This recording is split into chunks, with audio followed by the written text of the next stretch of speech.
Brian O'Driscoll on Off the Ball. With Air Sport, the home of rugby in Ireland. Visit airsport.ie.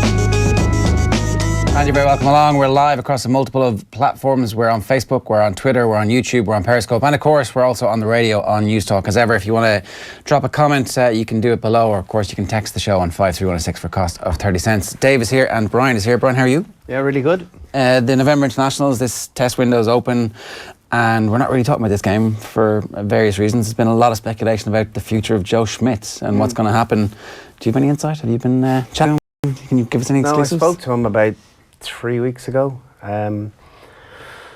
Usually when he calls, asks for a cup of coffee, you get excited, and then it inevitably ends up with me getting to sign something for someone that he promised.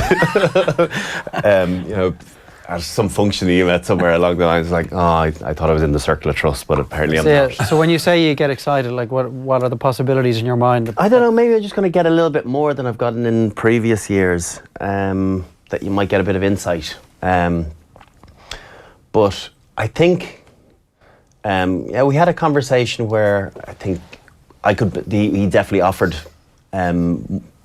the knowledge that he has to me from a punditry perspective very much on the outside when it's just you. So to be able to plug yourself into that intellect, to stay relevant as a pundit. So to get that offered to me, I'll certainly take him up on that. Is he explaining attacking and defence and what they're doing, what he's watching, what he's interested in, what's new from around the world kind of thing? Yeah, you see, the thing with Joe, and I haven't sat down and had that conversation with Joe per se, but Joe isn't really looking so much as to what's going on around the world. Joe is doing his own thing, as Stuart is as well. They're kind of coming up with it themselves rather than copying and pasting what's gone on out there, what they've seen in Rugby Championship or Super Rugby as we would have done over the course of my career for the most part. You find a few plays that you like the look of, and then you try and hone in on them. And is that the value of them being so experienced at this point, that they actually have the confidence and knowledge base, and having, because Lancaster obviously travelled the world after the England job, so you acquire all that knowledge, and then you're like, okay, now is the time where I have full control of my own philosophy. Yeah, I think it's confidence in what way they see the game and what way they see the evolution of the game, and it's cyclical in that it becomes very focused on kicking, on defensive line speed, of the size and shapes of players changes over the course of these cycles, because it's all about physicality or confrontation and bullying the opposition. Remember that World Cup in 2007, we had to be huge. Because we had France and Argentina in our group stage. It was a big focus on reclaiming kicks. Whereas now, I saw Rob Kearney before a game a couple of weeks ago, and I've never seen him so lean, because you just have to be, because you can't carry an extra kilo or two for 80 minutes the way they want to play the game. So I think the game does move around in cycles, and the leading coaches and the leading teams, I suppose, dominate that and are the ones that set the template for everyone else to look on and want to copy. The other side of that is that you can't ever watch what New Zealand do and then copy it and catch them. You have to try something completely different from what they're doing, right? You have to try and get ahead of the curve. I think, I agree with you. I think you do have to stay ahead of the curve, and they're not looking at anyone. I don't think they're trying to steal any plays. They really have such a focus on themselves. They've always been that sort of team that, if we do what we want to do well, you can't deal with it. They'll do a bit of analysis, but nothing like other sides do analysis on them. But I definitely think that there's sides around the world that are looking at our defensive system and looking at copying it, because we talked to Ron O'Gara a few weeks ago, and his implementation of different defensive structure within the Crusaders. See the success that the Lions had against the All Blacks last summer. There's definitely a focus towards what Andy Farrell is doing, being the template for teams to be very, very difficult to break down. Yeah. And I definitely think we're a front runner in that regard. You bring up Andy Farrell. It's kind of like the strategic plan was announced a couple of weeks ago, and the question about Joe Schmidt's future came up there, and they were pains to point out that, look, the system isn't about one man. And then O'Gara was in town last week, and he was like, there's only one Joe. Let's not dress this up anyway. There's only one Joe Schmidt, and there's not millions of automatic people who you can just plug into the system. So if Andy Farrell is going to be the head coach, or if Stuart Lancaster is going to be the head coach in succession, or whoever it is, like, are we okay if Joe Schmidt leaves after this World Cup? Will we be okay? I agree with what everyone else is saying in that we won't know until it happens. We truly won't. I agree with Rog. There is only one Joe Schmidt. It's not just his coaching intellect. It's all the different components that come with that. The manner in which he deals with the players. He keeps a nice balance between being, friendly persona to everyone on the street and having a cutting edge when it's needed. The players are all a small bit afraid of him for sure. It's very hard to keep that balance and maintain it. Yeah, that's the impressive thing. That's happened via, how many seasons did he do in Leinster? 3 or 4. Yeah, and now 5 seasons with Ireland. Those players, their opinions of him haven't changed at all. If anything, they've more respect for him, are a little bit more fearful of him. The only way to maintain it is to win. Like, which he continues to do. You can get players to buy into that sort of an environment if they're not leaving at the end of a season with a medal. And improving.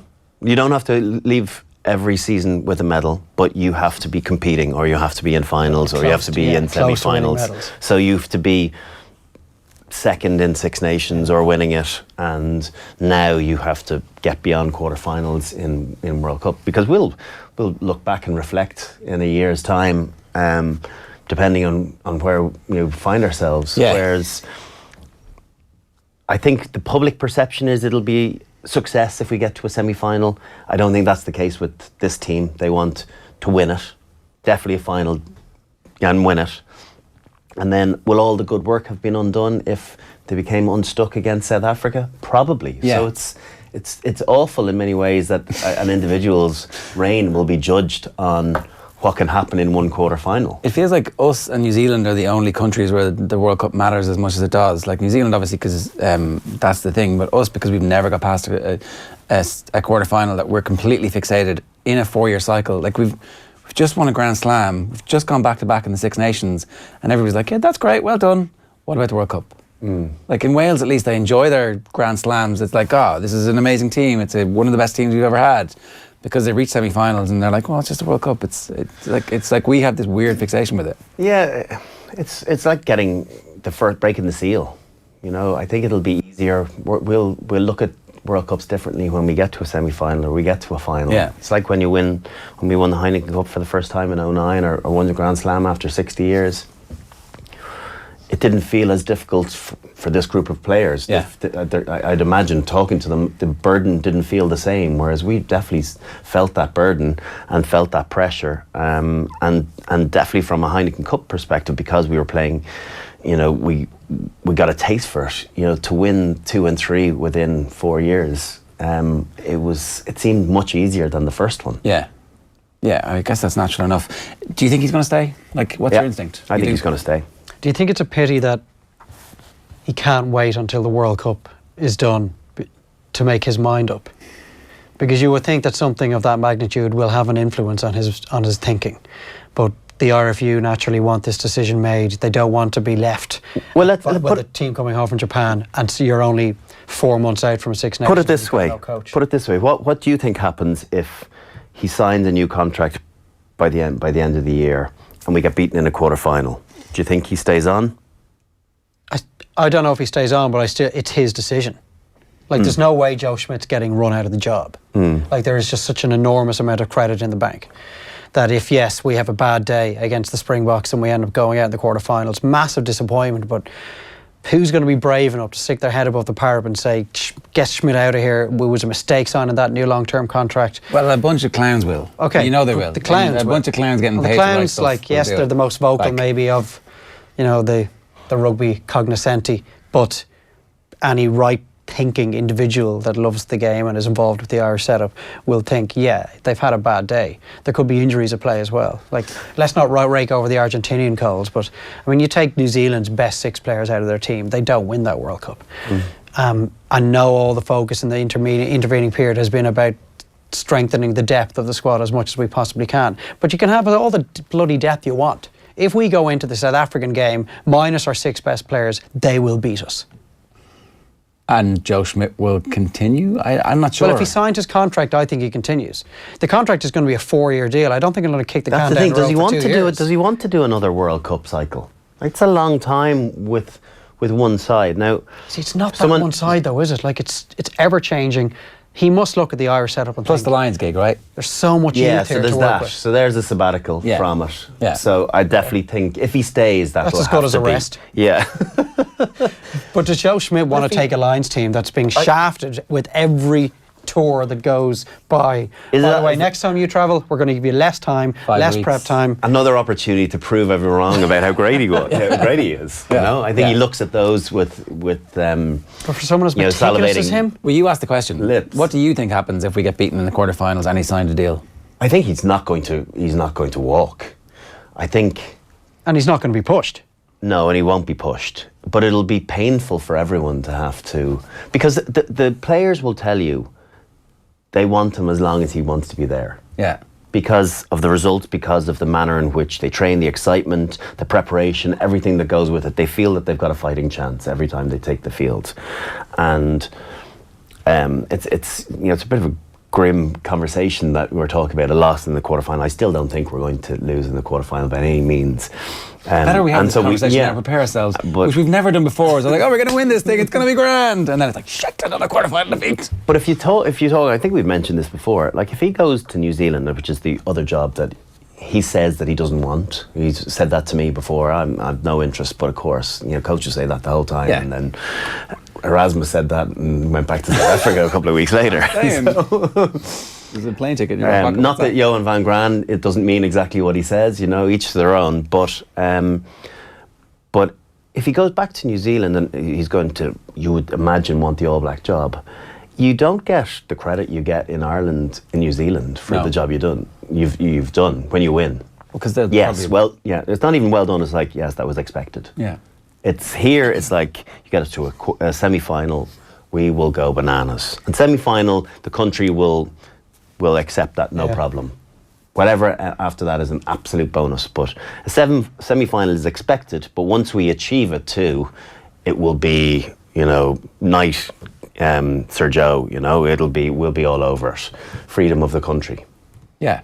Whereas obviously in New Zealand, so are you convincing yourself that the New Zealand? I still think he's going to stay. Because, and there's other mitigating factors. Obviously, there's the circumstance, the family circumstance with his son Luke, how much the family enjoy it here. But then on the flip side, his mother's still living back in New Zealand. Maybe he wants to get back for her final years. I don't know. And plus, he has to be their number one candidate. Like Joe Schmidt is not going cap in hand to the New Zealand Rugby Union, telling that he wants the job. He doesn't have to anymore. His credentials. But is he the number one choice? But this talk of, are they picking? I don't know. Is even Scott Robertson considered to be in front of him? Foster. Gatland. I think he. So you think in their eyes he's the number one? Yeah. To replace Hansen. Yeah. See, that changes things. Like for me, if he is being sought after, and talks are being, well, okay, but surely, if he is their number one candidate, the back channel discussions have already taken place. If, as we are being led to believe, that this decision is being made before Christmas, well, then Schmidt must know if he's their number one man. Because if he's not, he signs a new contract. Yeah. If he is their number one guy. Maybe they don't want to commit to that, though. Yeah. Maybe they want to say, do you know what? We don't just give anyone that, that goes away and, tries to better themselves.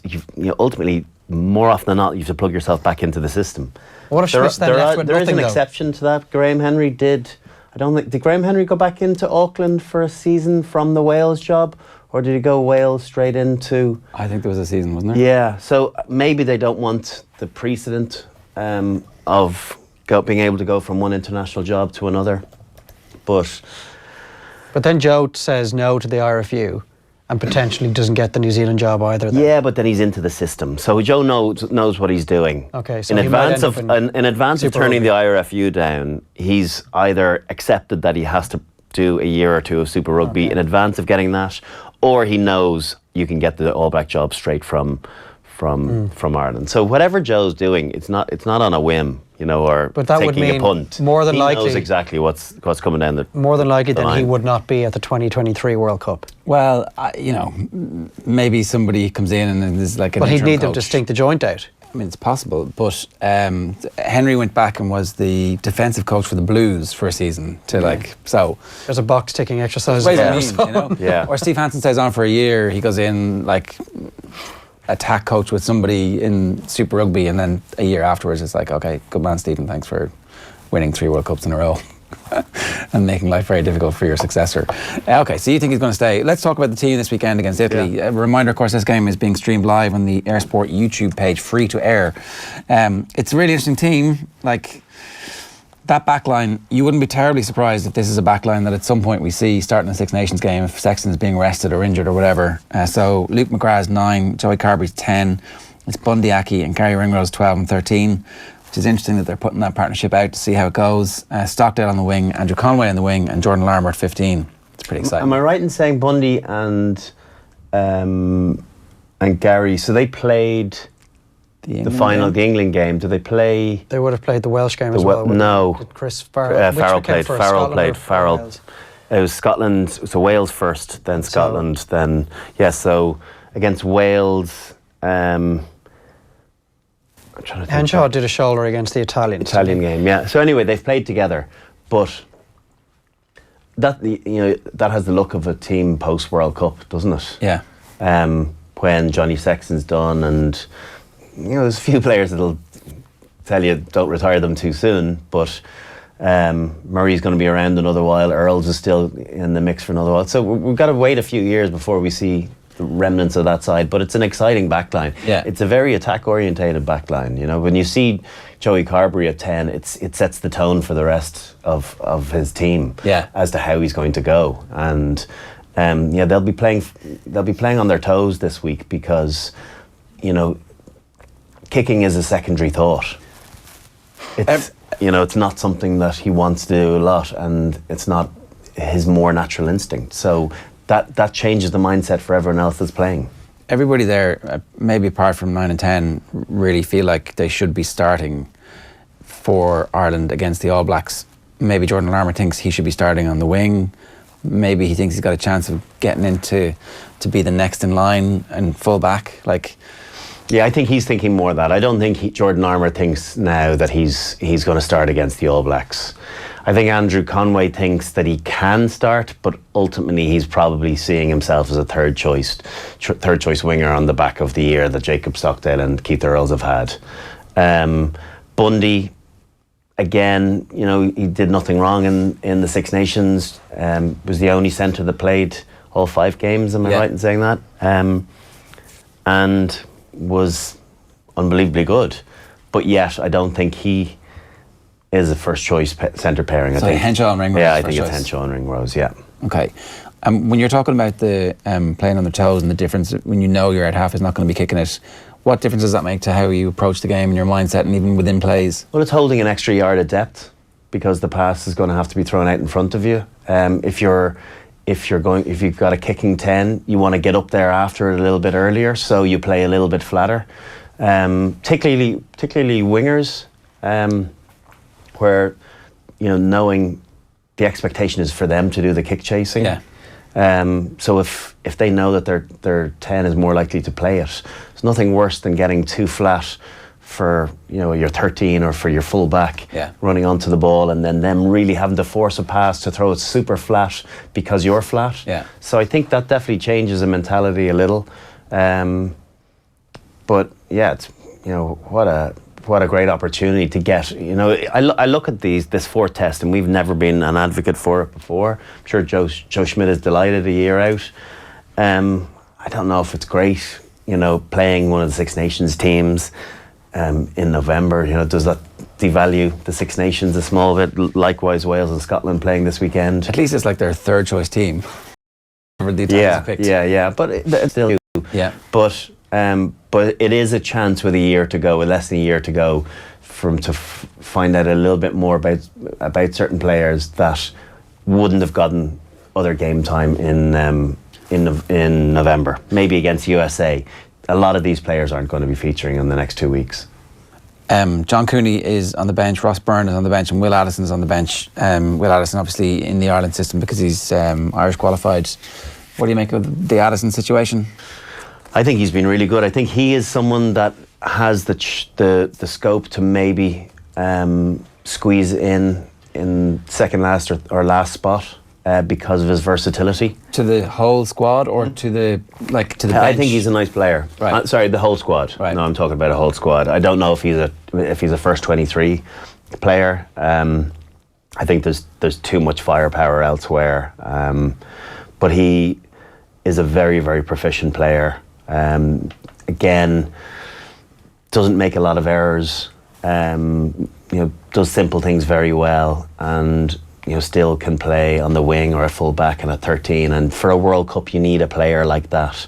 For a group stage, when you pick up a knock or two in one position where there is a little versatility, so that ordinarily that doesn't work for you at international level to be a first choicer, but in a group squad, that's a nice trait to have. Yeah, especially with our injury track record in World Cups. A quick question though, on is there a general welcoming attitude to players coming in their mid-20s who find out that they're Irish qualified and get straight into the squad, or is there a sense of this is great, I've spent my entire career trying to get here, welcome, come on in and take my place? It's changed a little bit in the last 4 years. There's been a bigger glut of them coming in, and so I'm not sure what attitudes are like. I'm sure on the whole, if the person isn't in your position, you're welcoming them with open arms. If they're in your position, you're not like you're more too welcoming. plussed. Yeah, like we spent so much time. Here we go, the non too plus. We spent so much time talking about Bundy Aki and CJ Stander. This is slightly different circumstantially, but these guys, they've spent no time over here. With Alison's case, it's his Fermanagh grandmother. So there is Irish heritage there. And look, if you flip it over to the soccer side of things, we've welcomed these players with open arms for so long. But I don't know. Is it not a bit hypocritical that you're happy enough that it sits easy with you for Bundy Aki and TJ Stander to be playing for us? And at the same time, some people might be raising question marks over Will Addison, and not many people are, but... Yeah, no one's really... Has anyone mentioned it? I hear a little bit of it, and I'm sure, like the players Jared mentioned, if he is coming in your position, you're thinking, I've gone through the academy system, I've played for Leinster, I've done this, that and the other, and he's just parachuted into the Ulster setup. But you also know, on the basis of Bundy and CJ, the process that they took to become internationals, Irish internationals, that the chance of this happening is stronger these days. So I think the mentality of the new players coming in and into the squad in the last 3 and 4 years know that there are these project players that are going to eventually play for Ireland. I think as well. We haven't seen the last of them. James Lowe, has scope in less than 18 months, is it? John Klein as well. John Klein. I think as well the fact that they did know it, but then we're not picking players who are playing for London Irish or Saracens or Sale and saying, oh yeah, come on over, or whoever, Exeter, whatever. It's like you actually have to come and live in the country. You need to be part of our system, and that at that point you become eligible for us. We're not completely nakedly going out. No, it's a better way of doing it. It is. But listen, Kevin Maggs has come in to do a role of finding players that have Irish lineage, and I didn't realise that. That's a formal. Yeah, that's what he's been at for the last year or 18 months, and obviously he's a genealogist in his spare time. there's been a few players being identified. Right, he's doing the job well. He has. I think Mike Haley's another. Yeah, another one that possibly unlucky not to find himself getting a cap this. We might see him yet in the USA game. I would be surprised if he's the same. I think he's a step. He's a level below. For Ireland, really, no, I don't think so. Not yet. Well, listen, is he fourth choice 10? Well, who's a Keatley or Billy Burns? Is coming back fit again. He's playing this weekend for the first time since February. But obviously Blendall is number 2 at Munster, isn't he? If he's fit. When Carby's off on Irish duty, Blendall starts, might get a chance to get a run of games under his belt. Billy Burns is probably fourth choice. That happened pretty quick, didn't it? Just a last point on this, right? So we were talking about the being versatile, getting you on the bench for the big games. Is Andrew Conway on the bench for the All Blacks game at the moment if everybody's fit? Probably. It's going to be... It's the tough one because you have to then think about positional changes. So if you have a full deck to choose from, so you've got Henshaw and Ringrose, you've got to have someone that's capable of playing in the centre come in. So if Earlsey comes in, yeah, probably. Carney fit, Jacob Stockdale, neither of those are moving positions. So do you alternatively, you have Bundy on the bench then, and to come in for one of the back three players? No. So realistically, Conway is your back three player is your subs bench. And there's still strong speculation that Conor Murray might be playing against the All Blacks. Somebody who is a prominent rugby journalist I met in the street yesterday was like, that guy's definitely playing. Now, I don't know if it's... Well, Simon Easterby refused to rule him out when he was questioned about it over in Chicago. If he's fit, if he's physically fit, don't worry about his match conditioning, because you can do a lot more around that these days. In what way? Like, how do you prepare your first big hit in months? His game, yeah, but how often is he going to get hit? How often? The All Blacks will be having a right nibble at him around the back of those but you can't get massive shots on nines, particularly the way he'll play the game. He'll play as a facilitator. So he comes in and plays a slightly modified Conor Murray game where he doesn't try and carry too much, or he doesn't try and get hit in contact because he's got to save his legs a small bit. Position helps. So yeah, if he was a centre or a second row, I think so. Yeah, I think as a nine you can manage. Now, that said, it's the position on the field you probably have to be fittest for. So I don't know. He must have worked so hard. He would have needed to work so hard in the period of time that he's had off to be able to facilitate the opportunity to play at nine. And that's, you can still get hit by bags and all that and get down and ups, but there's nothing quite like the intensity and speed of international rugby. But if there's someone that can do it, Murray is one of the fitter players out there. Is it not an amazing chance though for us to see what life against the All Blacks is like minus Conor Murray? And maybe that's a viewpoint that Joe will take, even if he does feel that he is ready. It's you've got it two ways. It's a chance to fire all your shots and get into the heads of the All Blacks in advance of maybe playing them next year in the World Cup, or you give someone like a Marmion or a Luke McGrath or a Cooney an opportunity.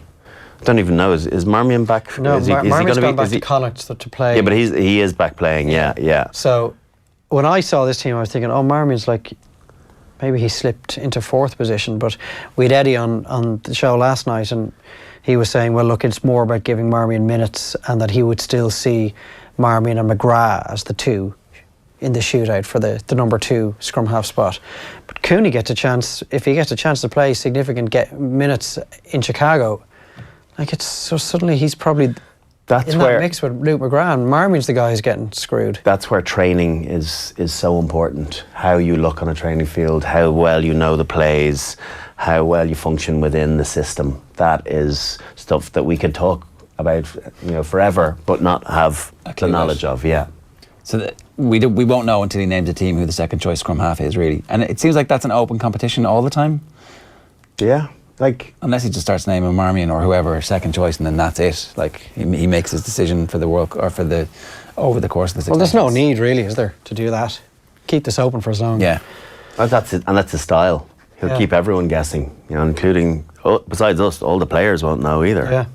So apart from that, it looks like we kind of know almost everything else beyond the back row and who the first choice back row would be if we were to pick the team now for the New Zealand game. Well, wait and see what Ty Byrne, does this weekend. You'd imagine. So you think Ty Byrne could force his way into the team? Maybe I'm not necessarily saying the team, but maybe into the 23. Yeah. He is so good. He really is, and he hasn't got. He's very little international experience, and it's a level up. So, we might. I tell you what, we might see him next week as well. Starting 2 weeks in a row, and then you get yourself, and you can stick him on the bench then for the New Zealand game. Yeah, you could do that. Yeah, and what he's is also an 80-minute man. He's another guy with a big engine. Is he your back row sub on the bench? Or does he then allow you to have two back rowers? To have two back rowers is a lovely luxury, particularly when you've got guys that can do 80 minutes like James Ryan and Henderson and Dev Toner. They're all 80-minute players. So to have the luxury of being able to carry a Tyke Byrne and a Jack Conan or Sean O'Brien or I still think that Sean will start at 7. So for the All Black game, O'Mahony if he's fit, Sean O'Brien, CJ Stander with. So Levy loses Tyke out Byrne. if he's fit, even if he's fit. Yeah, So harsh. Tyke Byrne and Levy on the bench because it's Sean O'Brien. probably. I think Van der Fleer runs better lines. Levy's got a little bit more footwork, maybe a little bit more football. Yeah, There's not much between them. If Van der Fleer doesn't do his knee, we don't see what Dan Levy is capable of bringing. And then he goes and wins a Champions Cup and a Grand Slam, and now we're talking about him not making the team. Like, he's done nothing wrong apart from pick up an injury before the Wasps game. But that's so now. ruthless. But in a competitive environment, that's everything. It's about you. One of the most important things is to stay fit in that environment. Yeah. Because you get forgotten very quickly because it's the guy that's holding the jersey and is in form. How do you tell someone that they've had a storming game the previous weekend, but we don't have anything for you this week? Yeah, it's so harsh. But You've got to pick players on form too. It does also. Except for Sean O'Brien. Yeah, Then you who pick on else? reputation. It looks like it's going to be difficult for Leinster to keep all those players, right? Like Very hard. That is next year's. There's some decisions for the individuals to make, and Joe Schmidt, I'm sure, will have a few things to say as well. David Nisifora. It's like, yeah. like you can go and live in Joey Carver, you can share gaff. It's like it's a reality TV show in the making. There was one last thing that I wanted to talk to you about. This was the story that came out from Martin Ziegler, the Times chief sports reporter during the week, about South African school rugby and the evidence that's emerging from Craven Week, which is their annual festival for players aged between 16 and 18. 6 positive findings for steroids. Each of the players had taken a cocktail of banned drugs. Some of them had been injected by their parents. This is batshit crazy, where parents are injecting their children. I actually was flabbergasted when I read this. It's beyond disgraceful that obviously that something like that can happen where there's parents involved. But what has the game come to where we, within what appears to potentially be within a system that players are encouraged to take performance-enhancing drugs? I think the only way, and I go back to it, the only way of nullifying this sort of thing happening is lifetime ban. And I'm a big believer in that. If you say 2 years, 3 years, 4 years, like some of these players have gotten 3 and 4 years. You get 2 years as an 18-year-old, you're back as a 20-year-old. Yeah, they can maintain that size over that period of time. Of course, you're not getting to play rugby, but the effects of the steroids won't have worn off if you continue lifting and you continue being, a good athlete. So the only thing as a deterrent should be a lifetime ban. And yeah, they're kids, but there's parents involved. There's a parent saying, signed an affidavit saying that thought it was vitamin B. Like, who's injecting vitamin B into their 16-year-olds? Yeah. I don't know, it's scary stuff. And 6 is a lot, and the fact there was a cocktail of drugs. Yeah. I just think you have to come down super hard on that, and the only way that comes down really hard on the players involved, and that's definitely one half of the fight that needs to be fought. But the other half of it is this is clearly endemic within the South African coaching culture. Yeah. That, as you put it, players are being encouraged to do this. They're being told to go away and come back bigger, and if it's not quite systematic, it doesn't appear to be a million miles from that. Yeah, so yeah. there are coaches as well. Maybe it's not systematic, but you're right. There's definitely more than it feels as though from where I'm looking that it's more than just a couple of individuals deciding to do it on their own bat. These players feel under pressure to do this. Yeah, it definitely isn't just a few individuals. Like you can see, and like we were contacted by a former South African student who emailed us in saying that in his class there was 100 people, and he figured that 30 to 40 of them were taking drugs, and that they were told that if you don't bulk up over the summer, then you're not going to be part of our rugby program next year. So, like, we can argue about the semantics about systemic or not, but it looks talks, walks and quacks like a duck, that looks systemic to me. And that backs up, John Mitchell was saying when he worked in South Africa, he said that doping is an issue there that starts at schoolboy level. The game is taken very seriously. Players are often put under pressure to perform from parents and coaches alike. Like we have no qualms about signing players that come from that culture and putting them into our culture. And I think that we need to look at ourselves and go, we should just make a collective decision to stop taking players from that culture until that's sorted out. And we don't test at underage level. The test, we test at academy level, but not schoolboys. There's no schoolboy rugby testing in Ireland because the IRFU don't control that, which I think we've got to ask some questions. Like, are Irish kids morally superior to South African kids?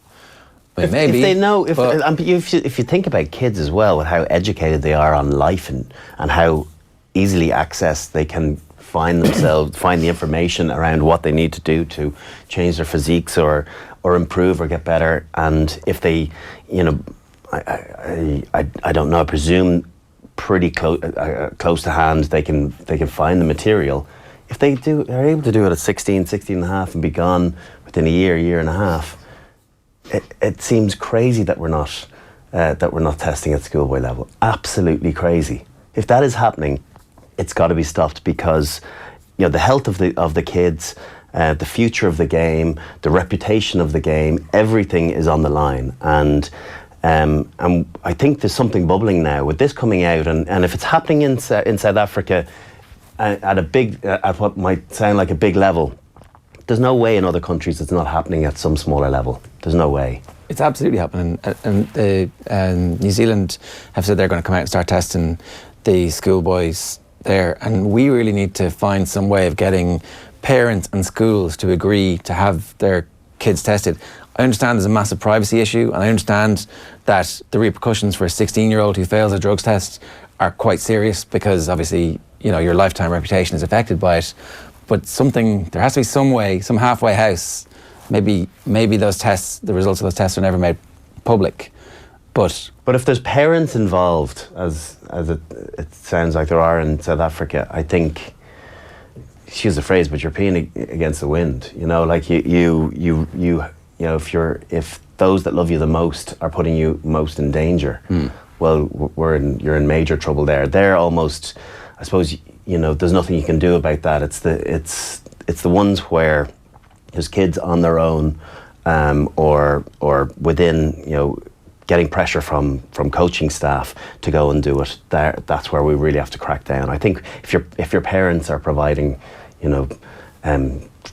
performance enhancing drugs for you, you are in major trouble in life. Yeah, there's a lot of living vicariously to try and get a rugby contract going on in that life. In terms of predictions for the weekend, like, sometimes in these internationals we don't start very well. They're scrappy, scratchy affairs. The Italians get into it and suddenly it's like a tight enough game that takes us the last 10-15 minutes to blow them out.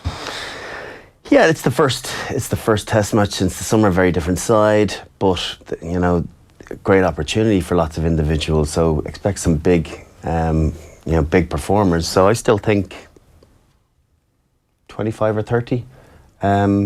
But they'll want, again, I don't think they're even worried about scorelines. It's about, the finesse and how well they talk so much about process, but how much they're able to push that game plan into practice. And their best way of being selected as individuals is to play as a team, albeit it's a new team that we haven't really seen the freshest of. So I think 25-30 points.